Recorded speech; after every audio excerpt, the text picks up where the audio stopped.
Mesdames, Messieurs, peuple congolais, pourquoi s'engager contre le fondement intellectuel, politique et moral des Lari? Et pourquoi faire? Mesdames, Messieurs, peuple congolais, j'interviens ici d'abord comme un lanceur d'alerte, puis comme un veilleur de conscience. Au cœur de l'enjeu, ma conscience sera toujours au-dessus de l'appartenance. C'est ce que je définis comme la liberté de conscience. En mon âme et conscience. Et quand on parle souvent de conscience, il y a des principes. On a des principes, chacun de nous a ses principes. Les principes, c'est des choses qu'on n'accepte pas. On trouve que c'est intolérable, c'est insupportable, c'est pas bien et autres. Donc, être au-dessus de sa conscience, c'est déjà respecter déjà ses principes. Mesdames, Messieurs, peuple congolais, historiquement, à chaque fois qu'il y a eu une crise majeure, ou guerre et compagnie, civile et coup d'État ou compagnie, au Congo, on a toujours parlé des Mboshi et des Lari. Les Mboshi au nord du Congo et les Lari au sud du Congo. Toujours, historiquement, vous observerez comme moi, et vous pouvez même d'ailleurs les constater historiquement. Je peux vous citer déjà quelques faits historiques. La première guerre du Poule, pendant l'indépendance,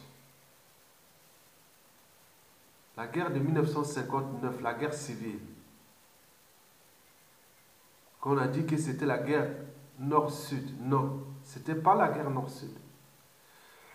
C'était la guerre entre les Mboshi et les Lari, pour le problème de pouvoir. Ils avaient transformé ça en une guerre géopolitique, nord-sud, et aujourd'hui, et qui a eu ses conséquences jusqu'à nos jours. Parce que depuis ce temps-là, le pays est maintenant divisé en nordistes et en sudistes. Et comme si le nord était une entité homogène, et le sud pareil. Mais c'est comme si les les sudistes étaient tous unis. Et aussi les nordistes pareil. C'est pas vrai.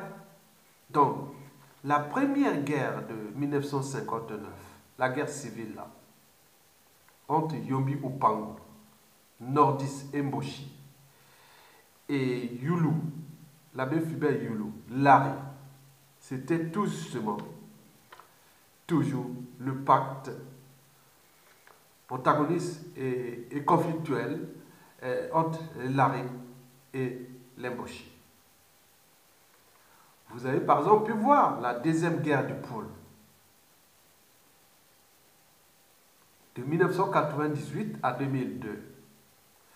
Vous avez pu voir les mêmes individus venant de ces deux tribus antagonistes et toujours conflictuelles, les Lari et les Mboshi. Vous avez par exemple pu voir Bernard Kolela, Tomi, Sassou Nguesso. Troisième guerre du Poule, comme on dit, jamais 203. La troisième guerre du Poule de 2016 à nos jours, Sassou Nguesso Mboshi et Toumi et Kolela Lari. Toujours. Et dans tous les cas, entre eux, il y a eu des complices des deux côtés. Des complices Mboshi et des complices aussi Lari. Donc il faut dissocier les Lari des Congo. C'est deux tribus différentes. Mesdames, Messieurs, oui, ça c'est la fin du premier cycle. C'est-à-dire la première, la deuxième et la troisième guerre du Pôle. C'est fini ce cycle-là. Et ça recommence. Donc il y aura un nouveau cycle qui va certainement commencer d'ici peu de temps. Toujours entre Mboshi et Lari. Avec ou sans Sassou, avec ou sans Kolela ou Toumi, il y aura toujours ce pacte-là. qui devient structurellement et potentiellement problématique aux problématiques des libertés fondamentales et du but de la condition humaine et politique et compagnie au Congo-Brazzaville. Il faut alerter. Je suis là pour alerter, historiquement avec les faits. Donc vous avez par exemple pu voir depuis 1959 jusqu'à nos jours, toutes les crises majeures, politiques et autres, il y a eu toujours ingérence où les acteurs, souvent toujours Larry et Mboshi. Mesdames, Messieurs, donc, vous venez de comprendre que les Larry et les Mboshi deviennent le problème. Et c'est d'abord les raisons pour lesquelles j'interviens ici pour éveiller les consciences des uns et des autres, c'est-à-dire en s'engageant contre le fondement intellectuel, politique et moral de Larry. Oui. Pour nourrir le débat, je vais d'abord commencer par la situation du hold-up électoral de 2016. Un président est élu, mobilisation totale du peuple congolais. Un président est élu.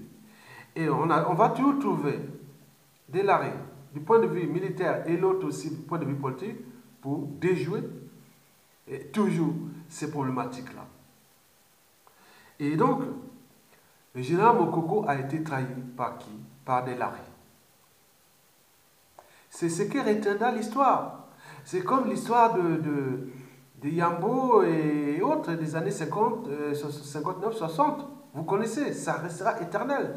Et c'est comme l'histoire de Pascal Lissouba, que certaines personnes, oui, les réseaux, ils savent que c'est toujours le Larry Kolela qui a foutu le bazar pendant le pouvoir de Lissouba. On est d'accord? On a même trahi le premier ministre André Milongo qui était de la tribu voisine. Comment on l'appelle le défunt André Milongo, le Congo. Alors que tout était fait pour que Milongo passe. Mais vous voyez déjà, à chaque fois qu'il y a ce sur-là. Donc je vais les conscients pour ne pas rester que dans les amalgames, les négationnistes ou dans les polémiques qui ne servent à rien. Donc je vais votre conscience pour que chacun puisse nourrir les débats intellectuels, politiques et moraux. Mesdames, Messieurs, ben oui, si Mokoko était élu, si Mokoko avait pris ses fonctions, puisqu'il est élu, il a gagné. Tout le monde sait, quand il y a eu la mobilisation, c'est comme 92, on sait que Lissouba a été élu, comme Mokoko d'ailleurs. Et là, si Mokoko avait pris ses fonctions, est-ce qu'il aurait-il bombardé le pôle et créé tout ce que nous vivons aujourd'hui comme conséquence? Et pourquoi les mêmes qui ont trahi le président Jean-Marie Michel Mokoko par rapport au pacte qui fut signé, IDC Focal, JM3, et que si un de eux autres se trouve face à Sassou Nguesso, on s'unit ensemble. Et là, tout a cassé. Ils ont brisé le pacte. Allez chercher l'Union africaine, constitutionnelle et compagnie, on voit la situation aujourd'hui. Et Sassou, en réaction de ce pacte, Larry Mboshi est venu foutre le bazar c'est les Larry, en massacrant les populations, en détruisant plus de 300 villages et plus de 180 000 déplacés. Vous croyez que l'histoire là, ça s'arrête là, en vue de la situation de ce pacte antisocial, antidémocratique et criminogène entre Larry et Mboshi? Donc Sassou l'a fait, il y aura un autre Larry qui va rendre la monnaie là-bas. Donc et ça recommence. Donc c'est pour éveiller la conscience des gens que l'histoire se répète. Nous sommes dans le monde de causes et des conséquences.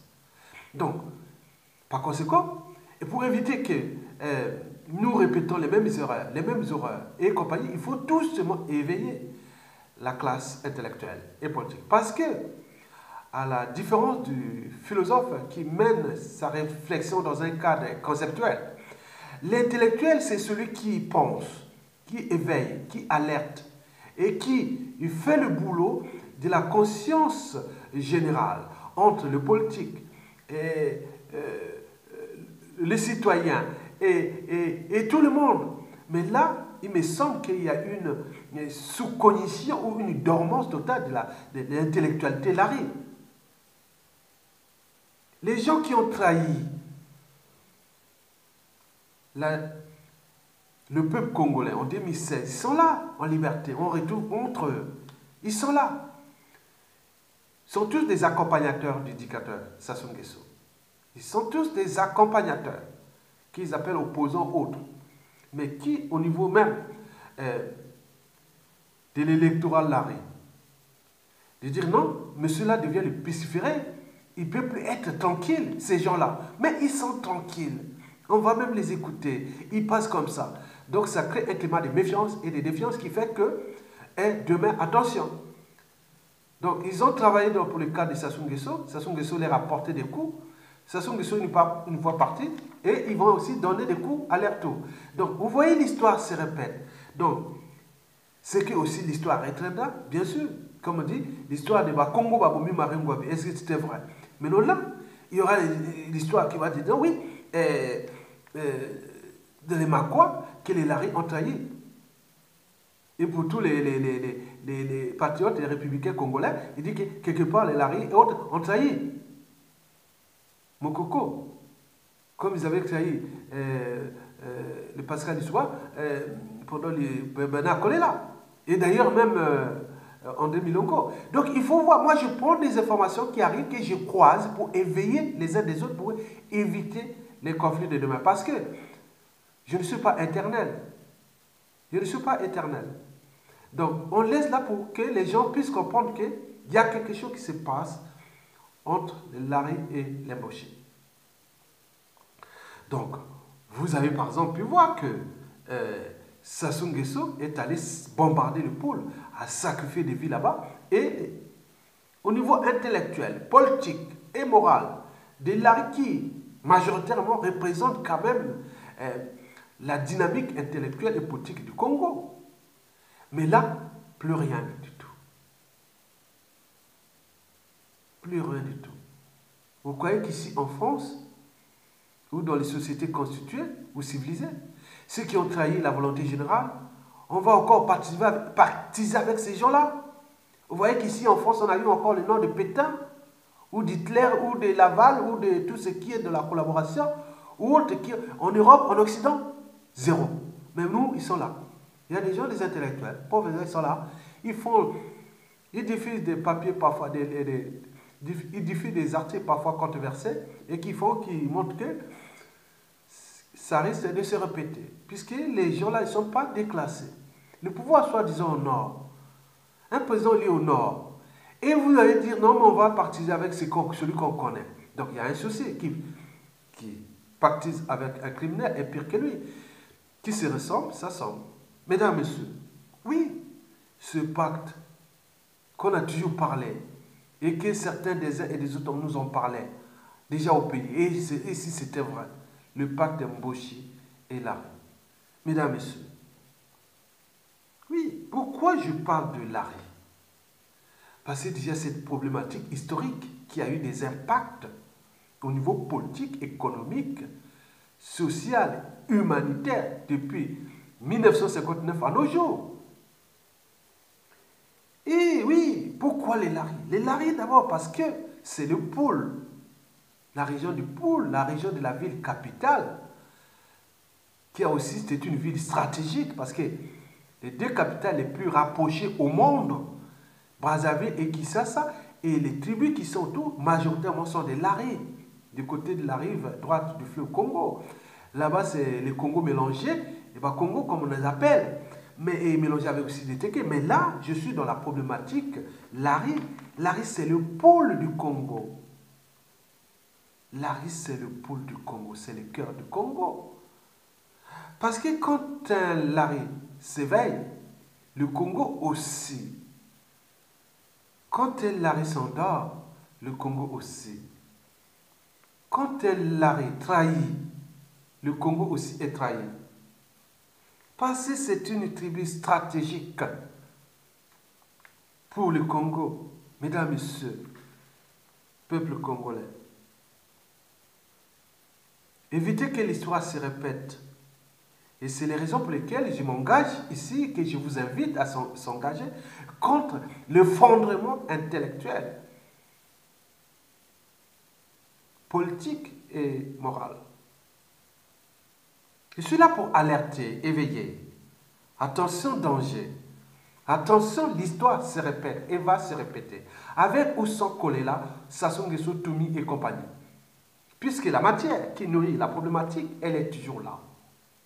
C'est-à-dire le pacte Larry Mboshi. Les contentieux historiques Larry Mboshi. Qui n'ont jamais été repensés dans le sens du vivre ensemble, dans le sens de l'unité nationale, dans le sens de s'affranchir de la récurrence de ces mêmes crises civiles, politiques et démocratiques majeures. Oui, nous savions qu'avec ce problème, Larry Mboshi, aucune condition sociopolitique, économique et culturelle ne sera plus stable, ne sera jamais stable au Congo. Et pourquoi? Parce que je vous dis que la matière qui nourrit la problématique, elle est toujours là. Elle n'a nulle part où aller. Comme on dit, rien ne se crée, rien ne se perd, tout se transforme.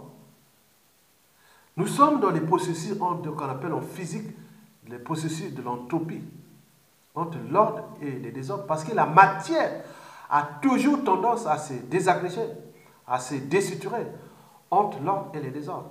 Et donc, le désordre est là, est causé par ce pacte. Nous devons casser ce pacte qui consiste à conspirer toujours contre d'autres tribus, et une fois qu'ils sont au pouvoir, toujours cette conspiration. Bien sûr, aidé par l'air donneur d'ordre ou des puissances qui utilisaient ce système pour détruire. Je vous dis que l'histoire se répète. Aucun individu qui va prendre le pouvoir au Congo, s'il ne résout pas ce problème du pacte, Larry Mboshi. Mesdames, Messieurs, le problème d'image, oui, Mboshi est associé à Larry maintenant. Les Mboshi, c'est quoi? Les Mboshi, c'est qui? Les Mboshi, on dit que c'est des incompétents, c'est des voleurs, c'est des assassins, c'est des barbares et autres. Et les Larry, pourquoi s'associer? Les Larry, on dit que c'est des traîtres, des gens qui aiment l'argent facile, c'est eux qui ont toujours été les sous-fifs des Mboshi, et inversement. Mesdames, Messieurs, nous devons éveiller les consciences pour que chacun puisse prendre ses responsabilités. On s'y ensemble de nourrir les débats. Parce que les débats intellectuels, c'est ça. On dit que pour construire un monde meilleur, il faut tout seulement des idées. Parce que ce sont des idées qui mènent le monde. Donc il faut les gens qui sont là pour éveiller les consciences des uns des autres, pour que, au niveau de la pensée brute, et que certains individus qui sont de la tribu, de Larry, et oui, qui puissent s'affranchir de cet état d'esprit, de ce pacte, oui, de s'affranchir simplement. Parce que le problème posé de ce fondement intellectuel, politique et moral, oui, on ne sait plus transmettre les valeurs de liberté, de dignité, de courage, de justice, de devoir de mémoire, du but de la condition humaine et voire existentielle. Mesdames, Messieurs, Mokoko a été trahi. C'est que l'histoire retiendra qu'il y a eu des Larry qui ont conspiré. Parce que si Kolela avait accepté, obéi au pacte, il serait peut-être devenu Premier ministre ou un homme important du pouvoir de Jean-Marie Michel Mokoko. On aurait évité les drames qui se passent dans le pôle. On aurait évité toute la situation actuelle. Mais paradoxalement, c'est toujours les mêmes Larry qui sont autour de ces écuries-là, des Kolela et de tous les accompagnateurs du dictateur Sassou Nguesso originaire de Larry comme Larry simplement. Et si par conséquent, vous ne pouvez pas vous affranchir intellectuellement, politiquement et moralement, il est sûr et certain que l'histoire va se répéter pendant là et après Sassou Nguesso. Puisqu'on ne change jamais une équipe qui gagne contre le peuple, contre l'État congolais. On m'a dit toujours que méfiez-vous des tonneaux vides. Parce que quand vous tapez un tonneau vide, ça sonne. Oh, oh, oh. Nous avons entendu les poules, les poules, les poules. Non, nous sommes les poules, nous sommes. Oui, mais pourquoi aussi, quelque part, ne pas prendre votre responsabilité intellectuelle, politique et morale de s'affranchir de tous ceux qui ont échoué, qui nuisent gravement à l'image de Larry. Quand on a vu la problématique pendant le 15 août 2018, ça a humilié les Larry avec la sapologie. Ça tourne au ridicule. Et quand on voit tous les accompagnateurs de Sassou Nguesso et Larry, c'est humiliant, c'est humiliant. C'est humiliant. Donc, il y a eu un effondrement intellectuel et politique et moral. Et comme ces gens-là deviennent des indignes, il faut s'affranchir d'eux simplement parce que si vous ne vous affranchissez pas de ces gens, cela risque de créer des amalgames, des négationnistes et des problématiques que la presse Sassou risque d'être structurellement et potentiellement problématique. Ça veut dire chaotique, une poudrière, un pays ingouvernable avec tous les amalgames et tout compagnie. Parce que le pôle est le pôle. Quand le pôle s'éveille, le Congo s'éveille. Et donc, par conséquent, je vais à votre conscience pour que vous puissiez s'affranchir de ces indignes fils du pôle qui ont pris le contrôle, non seulement intellectuel, politique et moral et compagnie du pôle, et qui aujourd'hui identifié embauché, puisque vous avez fait le pacte Sassou et Kolela Toumi, et qui aujourd'hui a ses conséquences aujourd'hui. Pourquoi les pôles? Parce que c'est la majorité des populations de Brazzaville, une population mobilisable. Aujourd'hui, elle est démobilisée, elle est haute parce que c'est une population d'abord partisane par rapport à tout ce que nous n'avons pas pu transmettre en termes de valeurs de liberté, de dignité, d'être soi-même, ne pas dépendre moralement, mentalement d'un individu qui est là et qui vous utilise comme du bétail électoral, visant de leurs intérêts particuliers, partisans, comme des compagnies d'assurance pour aller jouer ce jeu les uns contre les autres.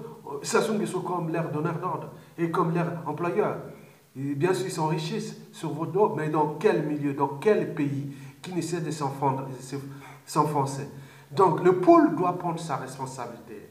Elle n'est pas que du pôle, elle n'est pas que Larry, elle est aussi le Congo, Larry Congo. Elle est aussi Bakongo, elle est Kouni, elle est Dondo, elle est Kamba, elle est Bembe, elle est Teke, elle est Pounou, elle est Yombe, elle est Vili. Elle est Bangangulu, elle est Bakukuya. Voyons. Elle est Mbeti, elle est Mboshi aussi. Kouyoum, Makwa, chez moi. Likuba. Ndjem. Que ce soit Nyele ou Mondjo ou Bobi Taba et tout ce monde-là. Donc c'est la somme de veille de conscience individuelle et aussi locale, parce que pour nous, avant d'être intellectuel, cadre civil, politique et militaire, on est avant tout d'appartenance tribale. Et donc nous devons individuellement éveiller les consciences à cette échelle pour que la somme des consciences libres puisse faire le Congo de demain. Parce que nous avions besoin d'un pays à construire, mais pas en instrumentalisant, en répétant tout le temps les mêmes erreurs. Comme disait Albert Einstein, c'est la folie de quoi qu'en répétant tout le temps la même chose que vous arriverez à des résultats différents.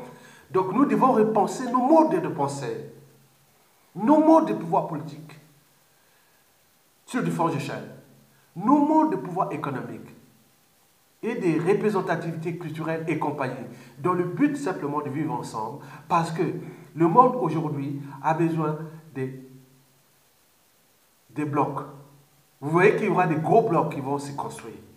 Blocs européens, blocs indo-pakistanais, asiatiques, chinois, il y a américains et autres. Les gros pays, les gros, nous sommes chercheurs à se diviser. Je vous l'ai dit clairement, que le sud n'est pas homogène, le nord d'ailleurs. Les Lari Congo, ils ne sont pas tous... Non, c'est hétérogène. Nous devons prendre cette diversité culturelle-là, mais pas dans le sens de conspirer contre la volonté du peuple. Vous voyez là où nous sommes aujourd'hui dans le statu quo. Ça soit en train de noyer le pays. Et vous êtes là en train de constater, jouer toujours à cette crise de civilisation parce que vous êtes toujours resté à l'échelle, réfléchir à l'échelle d'une tribu. Et vous voyez les conséquences. Et demain, qu'est-ce qu'on dira? Que ce que ça soit fait dans le pôle, on va dire, ah, c'était les nordistes. Non, non, non, non. Demain, ce n'est pas vrai. Ne rentrez pas ça, ne trouvez pas d'autres moyens de créer d'autres conflits. Non, ça ne passera pas.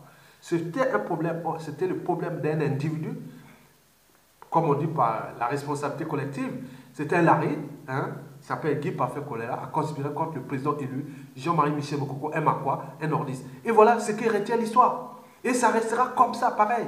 Puisque les gens, c'est fini ça. Donc c'est à nous d'éviter qu'il y a... Parce que ce n'est pas que le problème Makwa et Larry à travers les deux individus. Mais il y a aussi le problème de Nibolek avec Kolela pendant les 92-97. Ils ont aussi trahi. Donc tous ces conflits, je ne veux pas faire la somme de tous ces conflits. Donc nous devons prendre notre responsabilité historique en éveillant d'abord les consciences. Et ça ne doit que passer par l'intellectuel, c'est-à-dire un être libre et dégagé. Un lettré, l'homme qui sait lire, écrire, compter, réfléchir, penser, douter, analyser, diffuser l'information qui peut non seulement aller au niveau du commun des mortels, mais aussi de ceux qui sont à un moment ou l'autre ont pris la charge, sortent en charge du destin commun, c'est-à-dire ces politiciens, et que nous cherchons à s'affranchir d'eux parce que nous devons préparer une nouvelle génération de vrais politiques ou des vrais hommes d'État. Pas celle-là qui a échoué depuis 1959 à nos jours. Sinon, on ne serait pas là dans les mêmes problématiques. Un pays aussi riche qui cesse de s'effondrer. Personne n'est responsable de rien. Ni des bilans passés ou encore en cours. Et alors là, ils reviennent en fonction, au gré des pouvoirs qui passent. Mesdames, Messieurs, donc, je vous informe que le pacte Larry Mboshi doit cesser. Et pour qu'il puisse cesser, nous n'avons pas encore, on n'est pas encore aux affaires, parce qu'une fois aux affaires, il y aura d'autres mécanismes d'organisation politique au Congo. Certains appellent le fédéralisme, d'autres appellent le pouvoir autogéré, autres. Donc nous devons repenser ça, ne plus créer des blocs, comme on dit 4 pays, les blocs Ngala, bloc Bakongo. Non, non, non, il y aura d'autres formes vraiment diversifiées. Monaco, c'est un pays, non, qui a seulement l'eau, et le Vatican, ou même des petites pays qui sont Malte, ça fait même pas ça fait même pas ça fait Malte, ça fait combien? Ça fait il faut le diviser le Koulou par 2, mais ça fait un pays mais qui est aussi bien dynamique, donc c'est pas ça.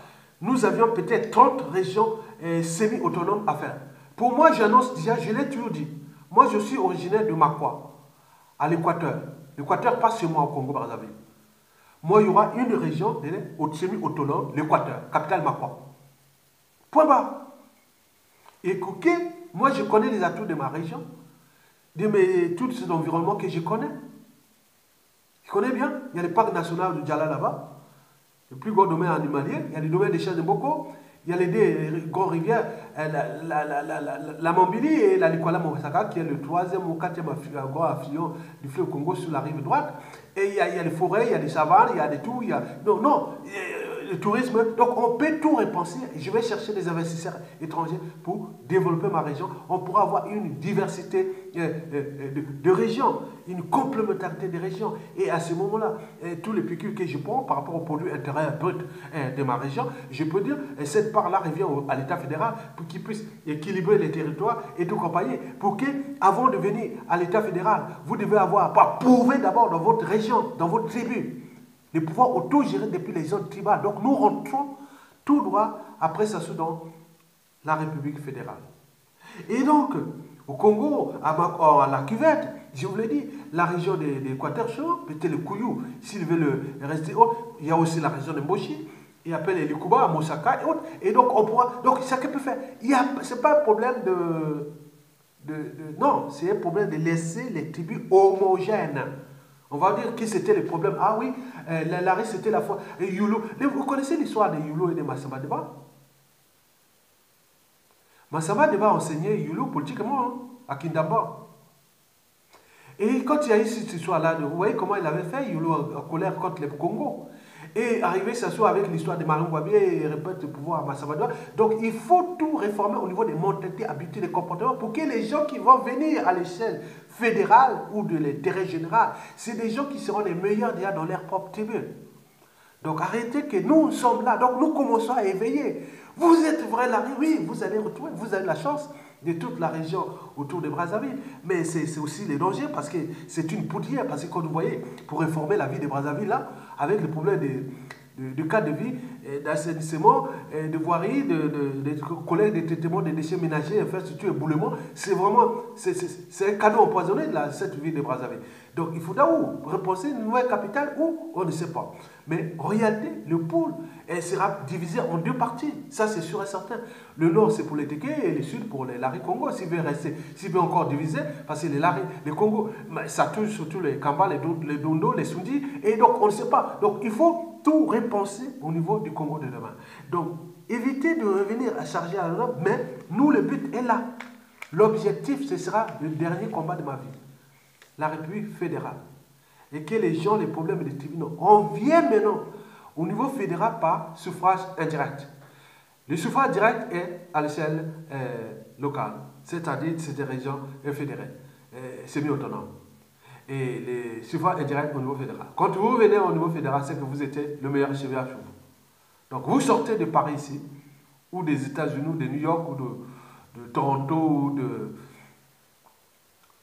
Dallas, ou de, je sais pas où, de Berlin, d'Amsterdam, de Londres. Bon, vous arrivez chez vous, vous avez des choix. Si vous voulez travailler dans l'administration fédérale ou locale, c'est à vous de voir par rapport à ça. Donc, mais il y aura des critères d'admission des deux côtés. Mais je pense que par rapport à votre appartenance tribale, vous aurez plus de chances d'arriver directement d'abord à votre tribu. Parce que fédéral, vous aurez d'autres critères. Donc, vous voyez déjà ça.